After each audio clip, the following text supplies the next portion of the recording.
Hello दोस्तों, नमस्कार। मैं पंकज तिवारी आप लोग का बहुत बहुत स्वागत करता हूं। मैं आशा करता हूं कि आप लोग स्वस्थ एवं मस्त हो। जैसे कि पिछली कक्षा में हम लोग बात कर चुके हैं कि मुद्रास्फीति हो या मुद्रा संकुचन हो, उसको कैसे नियंत्रित किया जाता है। सबसे पहले हम लोग रिफ्लेशन एंड डिसइंफ्लेशन के द्वारा नियंत्रित किए थे। उसके बाद मौद्रिक नीति और राजकोषीय नीति के द्वारा नियंत्रित किए थे। उसके बाद कल की कक्षा में हम लोग, इसकी पिछली वाली कक्षा में हम लोग रेपो दर और रिवर्स रेपो दर के माध्यम से मुद्रा संकुचन और मुद्रास्फीति को नियंत्रित करना सीखे थे। अब हम लोग आज सीखेंगे कि CRR और SLR के माध्यम से मुद्रा संकुचन या मुद्रास्फीति को कैसे नियंत्रित किया जाता है। तो आइए सबसे पहले हेडिंग लाते हैं हम लोग CRR क्या होता है। तो हम लोग हेडिंग लाएंगे CRR। इसका फुल फॉर्म क्या हो जाएगा? Cash reserve ratio. इसका हिंदी क्या हो जाएगा? नगद आरक्षित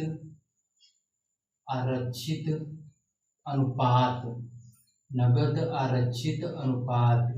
ठीक है दोस्तों, तो नगद आरक्षित अनुपात का मतलब क्या होता है, इसकी परिभाषा क्या होता है, आइए हम लोग देखते हैं कि CRR वह होता है जो वाणिज्यिक बैंकों के कुल जमा पूंजी का निश्चित भाग के अनुपात का RBI के पास कैश के रूप में पैसा जमा किया जाए या जमा कर लेता है, उसे क्या कहते हैं? CRR कहते हैं। तो हम लोग परिभाषा इसकी लिखेंगे कि परिभाषा इसकी क्या होगी। परिभाषा हम लोग लिखते हैं, वाणिज्यिक बैंकों का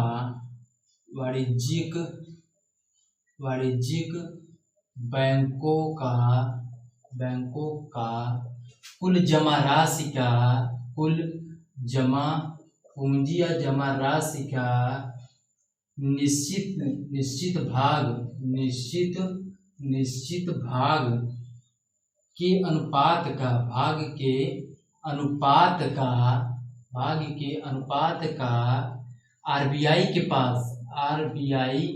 के पास कैश के रूप में, यानी कि नगद के रूप में रख लेता हो। कौन रख लेता हो? RBI रख लेता हो। उस भाग को क्या बोलते हैं? CRR कहते हैं। ठीक है दोस्तों, उस भाग को CRR कहते हैं।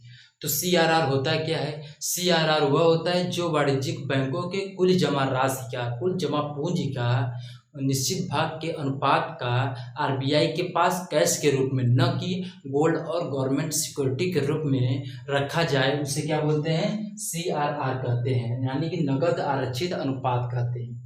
हम लोग आइए अब SLR को पढ़ते हैं। SLR होता क्या है? तो हेडिंग आइए SLR। इसका हिंदी क्या हो जाएगा?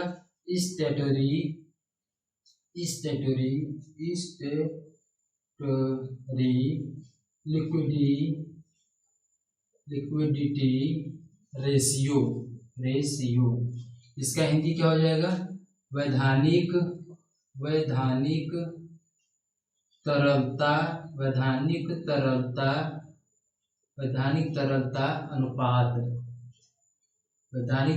अनुपात हो जाएगा। तो आइए हम लोग समझते हैं कि SLR होता क्या है। SLR वह होता है जो वाणिज्यिक बैंकों के कुल जमा राशि या कुल पूंजी का निश्चित भाग या अनुपात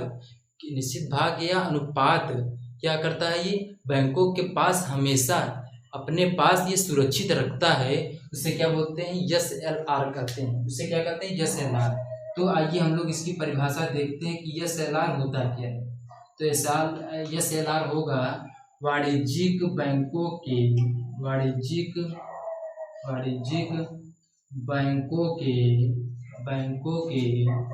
कुल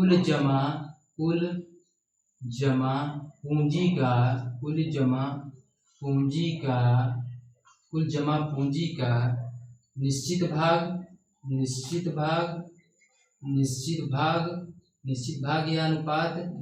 भाग या अनुपात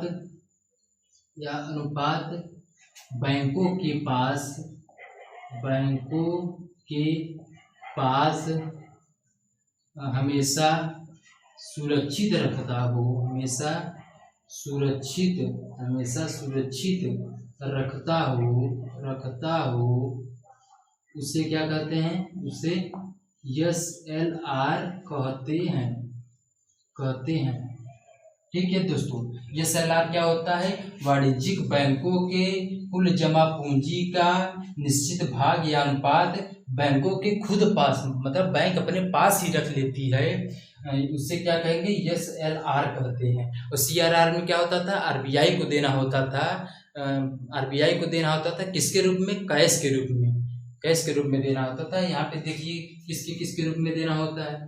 कैश के रूप में भी दे सकते हैं। दूसरा गोल्ड, यानी गोल्ड के रूप में भी रख सकते हैं, कैश के रूप में भी रख सकते हैं। और थर्ड हो जाएगा गवर्नमेंट सिक्योरिटी।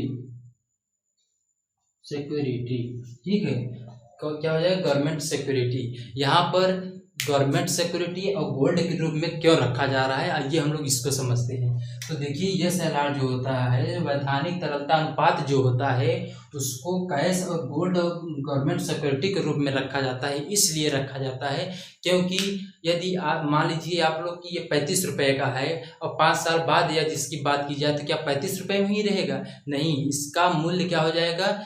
पैसे का मूल्य, मतलब कीमत का मूल्य घट जाता है, इसका मूल्य बढ़ जाएगा। 5 साल बाद क्या होगा? 35 की जगह 40 या 50 तक पहुंच जाता है। इसलिए ये क्या होता है कि गोल्ड और गवर्नमेंट सिक्योरिटी के रूप में रखता है। क्योंकि जैसे कि मान लीजिए कि ये सोने के रूप में अपना पैसा रख लिया है, तो क्या होगा कि सोने के रूप में रखा, तो 5 साल बाद जब ये चेंज करेगा तो उसका क्या होगा? सोने का भाव भी बढ़ा रहेगा, तो इसको बराबर माने कि इससे लाभ ही होगा, न कि हानि होगा। यदि कैश ही रखा रहेगा तो उसका कीमत गिर जाता है। इसलिए इसे क्या होता है कि गोल्ड और सिक्योरिटी के रूप में रखते हैं। ठीक है दोस्तों, तो आइए हम लोग समझते हैं कि CRR और SLR का कि इसमें काम क्या है, कि CRR और SLR का इसमें यूज होता है। तो हम लोग देखते हैं